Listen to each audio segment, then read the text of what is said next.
بسم اللہ الرحمن الرحیم۔ شروع اللہ کے بابرکت نام سے جو بڑا مہربان اور نہایت رحم کرنے والا ہے۔ بابرکت بنے، بے برکت نہیں۔ بابرکت وہ لوگ ہوتے ہیں جو جہاں بھی ہوں، جس حال میں بھی ہوں، لوگوں کے لیے، دین و دنیا کے لیے نفع بخش اور خیر و بھلائی کا باعث ہوتے ہیں۔ اللہ تعالیٰ کے فیصلے پر راضی رہا کرو، کیونکہ یہی انسان کی سعادت مندی ہے، اور اللہ تعالیٰ سے اپنے حق میں خیر کی طلب کیا کرو، کیونکہ نبی کریم صلی اللہ علیہ وسلم نے فرمایا، اللہ تعالیٰ کے فیصلے پر راضی رہنا انسان کی سعادت مندی ہے، اور اپنے حق میں خیر کی طلب اور دعا نہ کرنا انسان کی بدبختی ہے، اور اپنے حق میں اللہ تعالیٰ کے فیصلے سے ناراض ہونا بھی بدبختی ہے۔ صبر کا تعلق صرف خاموشی سے ہوتا ہے، جسے صرف اللہ تعالیٰ جانتا ہے۔ اپنے فیصلوں کو اللہ پر چھوڑ دو، مایوسی تمہیں چھوڑ دے گی۔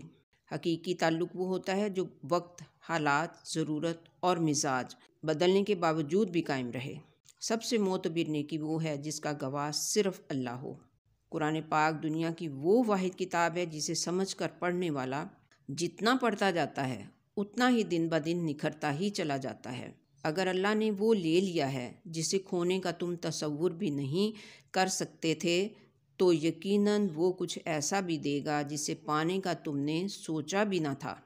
تالے کبھی چابی کے بغیر نہیں بنتے، اسی طرح اللہ کبھی بھی مسائل حل کے بغیر نہیں دیتا۔ ان کو کھولنے کے لیے ہمیں صرف صبر کی چابی کی ضرورت ہوتی ہے۔ ویڈیو اچھی لگی تو لائک کر دیجئے۔ ملتے ہیں پھر نیکسٹ انشاءاللہ۔